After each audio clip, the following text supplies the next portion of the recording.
तो होगा हम लोग कौन सा चैप्टर पढ़ रहे हैं? दो चर वाले रैखिक समीकरण युग्म। प्रश्नावली 3.5 कर रहे हैं। दो का दूसरा से होगा, कहाँ से होगा? दो के दूसरे से। इससे पहले हम सारा क्वेश्चन बता दिए हैं। चलिए, ये समीकरण दिया है और इसमें लिख दिया है कि इस रैखिक समीकरण के क्या है? और कोई हल नहीं है। क्या है? कोई हल नहीं है। क्या है? कोई हल नहीं है। तो कोई हल नहीं है तो इसमें के का मान याद करना है। तो याद है ना, कोई हल नहीं वाला कंडीशन स्थिति पता है कि नहीं? कोई हल नहीं किस स्थिति में होता है? तीसरा नंबर केस है। हाँ, कोई हल नहीं होने का स्थिति क्या था? हाँ, तीसरा नंबर था। क्या था? A1 बट्टा A2 बराबर होगा B1 बट्टा B2, बराबर नहीं C1 बट्टा C1। हाँ, ऐसा स्थिति रहेगा तो समीकरण के क्या होंगे? कोई हल नहीं होंगे। आपको ऐसा स्थिति होता है तब ना समीकरण के कोई हल नहीं होंगे। आपको पहले ही बोल रहा है कि इस समीकरण के क्या है? कोई हल नहीं है। और कोई हल नहीं है तो आप ये स्थिति लिख सकते हैं कि नहीं? तो सबसे पहला काम क्या करेंगे? हम ये स्थिति लिख लेंगे। क्या लिखेंगे? A1 बट्टा A2 बराबर है B1 बट्टा B2 के इक्वल टू नॉट C1 बट्टा C2, यानी बराबर नहीं है C1 बट्टा C2 के। सभी का मान ध्यान से रखिए। हम बता दिए A1 A2 कहाँ है, ठीक है ना? A1 कितना है? 3 है। सभी आदमी बोलिए A1 कितना है? 3। A2 कितना है? 1। दूसरे समीकरण का x का गुणांक, दूसरे समीकरण के x का गुणांक। और दूसरा समीकरण ये वाला है, इसका x का गुणांक कितना है? 2k-1 है ना जी? बराबर B1 कितना? 1। B2 कितना है? k-1 equal to nought, equal to nought C1 कितना? -1। C2 कितना? C2 यहाँ से यहाँ तक ये पूरा -2 के -1 होगा। अब के का मान निकालने के लिए देखिए, के का मान निकालने के लिए कोई ये तो बराबर है, ये नहीं है। इस दोनों को बराबर लेके चलते हैं। किस दोनों को? पहला के जैसा नहीं बनेगा दो चर वाले रैखिक समीकरण। देखिए ना, इसमें के ही है तो एक ही चर वाले रैखिक समीकरण बनेंगे ना। इनको एक चर वाले रैखिक समीकरण को तो आसानी से के का मान निकाला जा सकता है। अब क्या कर लो? 3 बट्टा 2k-1 बराबर क्या कर लो? 1 बट्टा k-1 क्रॉस गुना करो, क्रॉस गुना। ये कितना हो जाएगा? 3k-3। अरे 3 से गुना कर दिए, बराबर 1 से गुना होगा तो 2k-1। इसका आंसर क्या हो जाएगा? के वाले को इस साइड ले आइए। 3k-2k माइनस का 1, 3 इधर आएगा तो प्लस में 3। 3k में से 2k घटा था, केवल के 3 में से 1। बस इतना ही कह रहा था। के का मान क्या होगा? तो के का मान कितना होगा? 2 होगा। के का मान क्या होगा? 2 होगा। इस क्वेश्चन को इस प्रकार से बनाते, समझ में आया सभी को? और यहाँ पे क्या किए हैं? केवल यहाँ पे क्या किए हैं? बराबर में 0 कर लिए, ठीक है ना? एक को इधर ले आया है तो माइनस का 1 हो गया। ये पूरे टर्म को इधर ले आया है तो माइनस में हो गया, इधर बराबर में 0। तो इस क्वेश्चन को इस प्रकार से बनाते हैं। इसको नोट कर लीजिए। हो गया था। चलो, कितना नंबर क्वेश्चन होगा? 3 नंबर। 3 नंबर क्वेश्चन तो और आसान है, ध्यान दीजिए। 3 नंबर 8x + 5y बराबर 9, फिर 3x + 2y बराबर कितना? 4। हाँ, ये इस समीकरण को कौन सी विधि से बनाना है? प्रतिस्थापन और वज्र गुणन विधि, दोनों से हल कीजिए। चलिए, तो सबसे पहले हम क्या करते हैं? प्रतिस्थापन विधि से हल करते हैं। तो प्रतिस्थापन विधि में मानना रहता है समीकरण को पहला को पहला समीकरण, दूसरा को दूसरा समीकरण। अगला स्टेप में क्या लिखेंगे? समीकरण 1 से। देखिए, एगो तो प्रतिस्थापन विधि वाला चैप्टर किए थे, ठीक है ना? समीकरण 1 से 3.3 था ना वो प्रश्नावली। समीकरण 1 से 8x बराबर कितना हो जाएगा? 5y को इधर लाएंगे तो 9 - का 5y चलिए x बराबर कितना हो जाएगा 9 माइनस 5y बट्टा कितना 8। इसको समीकरण 3 मानना है।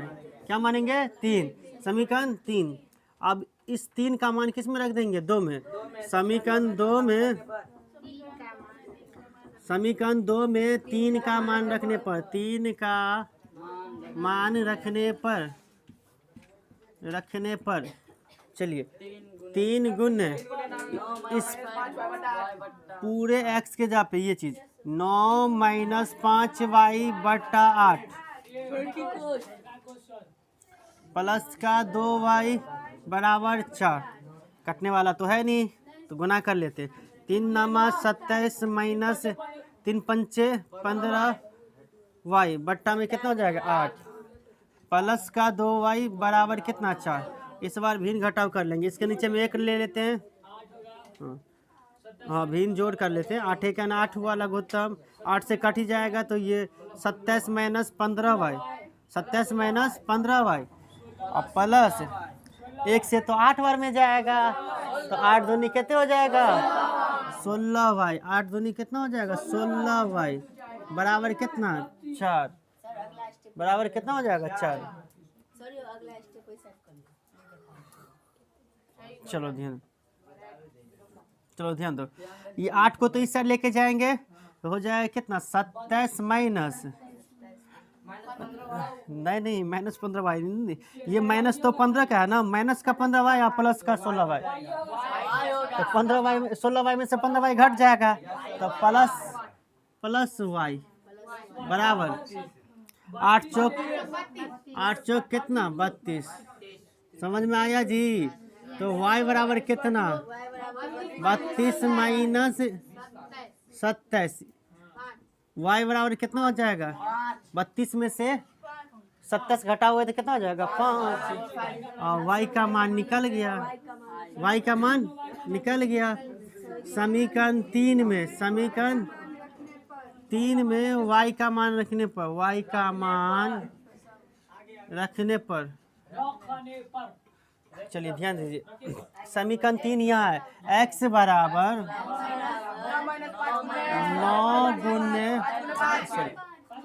9 माइनस 5 गुने 5 बट्टा में 8।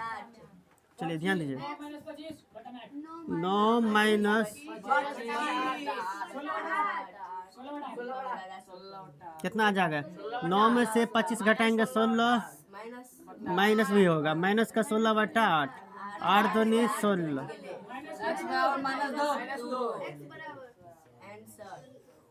यहाँ या का चिन्ह लगा दो एक बार लिख दो। इसीलिए x बराबर -2 y बराबर 5। तो ये प्रतिस्थापन विधि से हो गया और इसको नोट कर लीजिए। इसके बाद हम लोग वज्र गुणन विधि से बनाते हैं। इसको नोट कर लीजिए।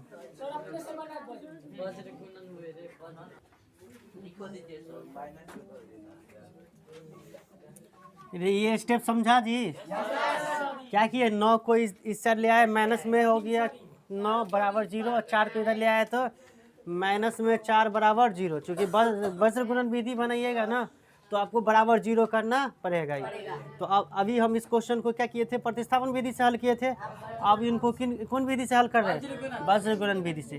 ध्यान दो सभी आदमी देखो। चलिए सबसे पहले क्या लेंगे x इनके बट्टा में x लेना है तो x वाले पद को छोड़ दीजिए। दोनों समीकरण को x वाले पद को छोड़ दीजिए। इनको छोड़ दिए। अब जो भी इधर रह गया संख्या इसका क्रॉस गुना। क्योंकि वज्र का मतलब ये होता है क्रॉस वज्र गुणन विधि। तो 5 का गुना किससे 5 का गुना माइनस के 4 से। फिर बीच में क्या होगा -2 का गुना। समझ में आया। बीच में क्या होगा बराबर का चिन्ह। अब x लिए है इनके बट्टा में तो अब आगे का स्टेप क्या होगा माइनस का y रखना है। ऊपर में क्या रखना है माइनस का y। क्या रखना है माइनस का y। अच्छा y वाले टर्म को छोड़ दीजिए y वाला पद को छोड़ दीजिए।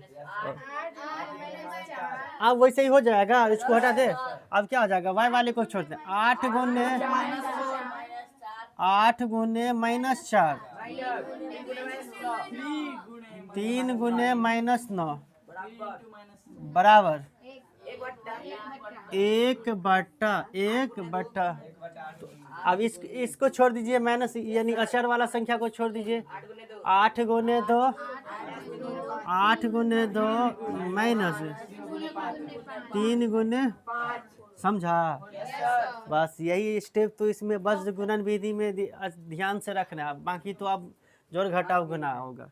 चलिए इधर ये क्या लेंगे, या का चिन्ह। चलिए x बट्टा ये कितना हो जाएगा, 5 चौका -20 प्लस 2 नमा 18। कैसे ये माइनस माइनस हो गया प्लस, समझ गया ना? बराबर माइनस का y बट्टा 8 का गुना -4 से -32 प्लस में 27 बराबर 1/। Very good. चलिए समझ में आया कि नहीं? क्या हुआ, केवल गुना की है। अब आगे और एक स्टेप बनेगा, x बट्टा, सभी आदमी समझ रहा है ना? 20 -20 प्लस 18 कितना हो जाएगा, माइनस का 2 माइनस का y, हाँ 27 में 32 में से 27 घटा तो माइनस का 5 बराबर 1/। आप देखिए तीनों एक दूसरे के बराबर है, तो पहले इनको 1/1 के बराबर कर देंगे, एक बार इनको 1/1, तो ये हो जाएगा x बट्टा -2 बराबर 1/1। हाँ माइनस y बट्टा -5 बराबर 1/1।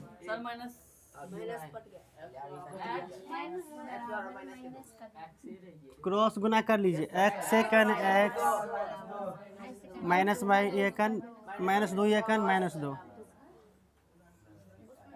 एक आंसर आ गया x बराबर -2। अभी जो प्रतिस्थापन विधि से बनाए थे इसमें भी आया था ना -2। चलिए माइनस से माइनस हट के प्लस बन गया, y एकन कितने हो जाएगा, y एकन y, अब 5 एकन, अब y बराबर भी आया था 5। आप लोग को बोलिए कौन सा विधि है, इसका हल क्या हो गया? x बराबर कितने, x बराबर -2 y बराबर कितने? नहीं इजी लग रहा है वज्र गुणन विधि। हाँ तो वज्र गुणन विधि से बनाते हैं तो इस प्रकार से इस क्वेश्चन को बनाते हैं। चलिए नोट कर लीजिए, नोट।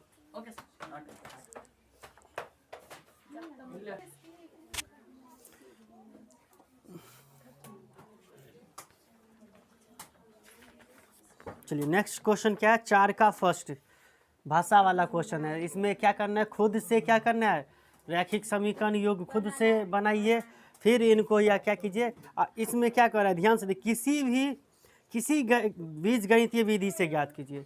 यानी अभी जो है हम लोग पढ़े प्रतिस्थापन विधि, विलोपन विधि और वज्र गुणन विधि, ये तो ये बीज गणितीय ना विधि है, कोई सा भी विधि से बना सकते हो। तो आसान यही है कि हम लोग विलोपन विधि से सभी को हल कर लेंगे।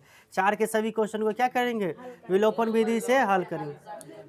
सबसे मेन बात ये हुआ बच्चों कि इनको समीकरण कैसे बनाएंगे, ये चीज़, ये स्किल सीखिए। चलिए हम लोग 4 का फर्स्ट करते हैं, इनको यह समीकरण बना के हल करते हैं। एक छात्रावास के मासिक व्यय का 1 भाग नियत है। छात्रावास जानते हो ना? हाँ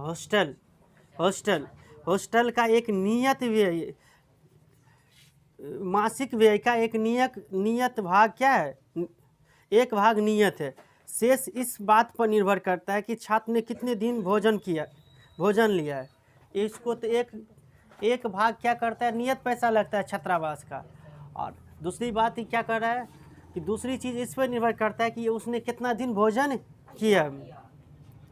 जब एक विद्यार्थी ए को 20 दिन भोजन करता है तो 1000 छात्रावास के व्यय के लिए अदा करने पड़ते हैं। जबकि एक विद्यार्थी बी को 26 दिन भोजन करता है तो छात्रावास के व्यय के लिए 1180 रुपये अदा करने पड़ते हैं। तो नियत व्यय और प्रतिदिन के भोजन का मूल्य ज्ञात कीजिए। लास्ट में देखिए क्या निकालना था, इन्हीं को आप एक्स वाई मान लेंगे। क्या निकालना है, नियत व्यय और प्रतिदिन भोजन के मूल्य। हाँ तो देखिए हम क्या मानेंगे, 4 का पहला माना कि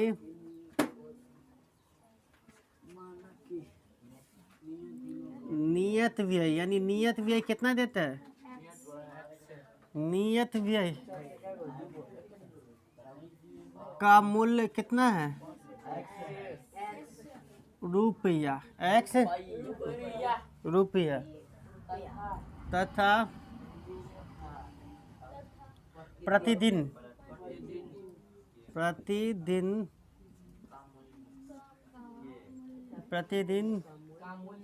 के भोजन का मूल्य है ना, भोजन का हाँ वाई रुपया।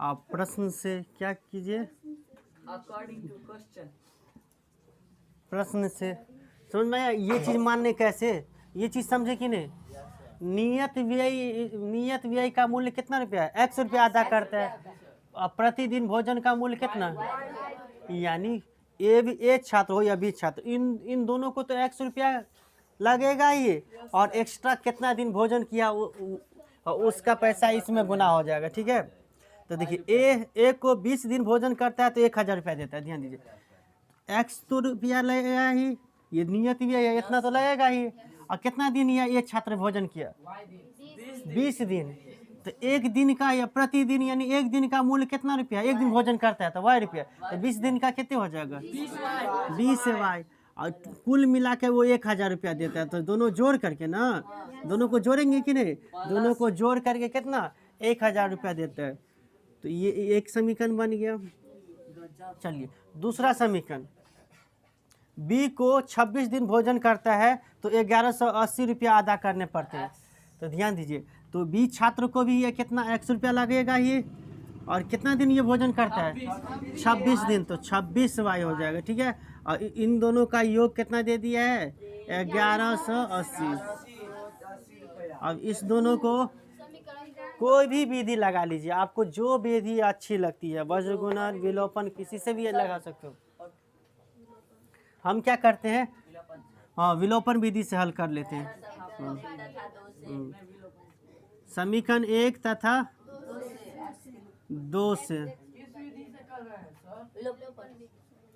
तुमको जो विधि से करना है कर लेना, हम इसको विलोपन विधि से कर रहे हैं। सर बोल रहा है जो कर रहा है। समीकरण 1 2 से किस में लिखते हैं, तो तुम पूछा क्या है, डिस्टर्ब करने के लिए, मार नहीं ना लगता है। एक बार इनको लिख लीजिए, फिर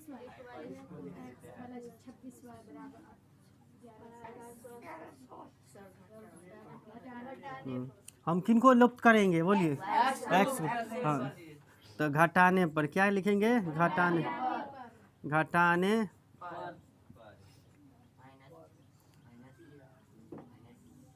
चलिए x और x कट गया, 20 वाई में से 26 वाई घटा रहे हैं, माइनस का 6 वाई, इधर कितना हो जाएगा, और 1000 में से 1180 घटाओगे तो कितना, माइनस का 180, माइनस से माइनस कट के प्लस बन गया, 6 से कट जाएगा 18, तो 6 त्रिक 18, एगो जीरो रह गया, यानी y बराबर कितना, चलिए किसी में भी रख दीजिए, किसी में भी रख दीजिए। समीकरण 1 में y का मान रखने पर, y का मान, समीकरण 1 में y का मान रखने पर रखो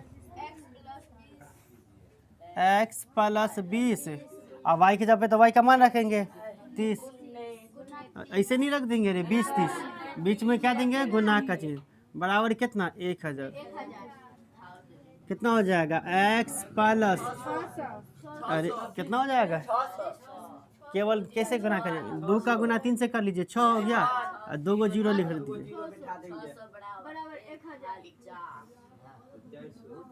x बराबर कितने 1000,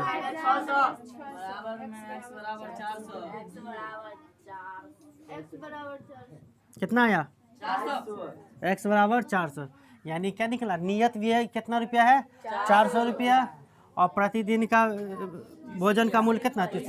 अब माना कि हटा दोगे ना, अब वो माना कि नियत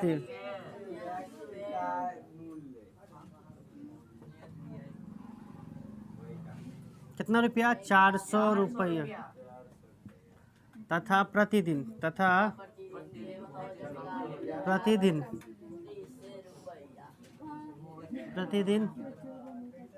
के भोजन का मूल्य 30 रुपया। आप ध्यान से देखते हैं कि इनको चेक करते हैं आंसर सही है कि नहीं, हम भी बोलने वाले थे। ध्यान दीजिए, आंसर चेक करते हैं इसको सही है कि नहीं। अब क्या कर रहा था, अब यहाँ पे चेक कर लेते हैं, ध्यान दीजिए आंसर सही है कि नहीं, चेक कर लेते हैं।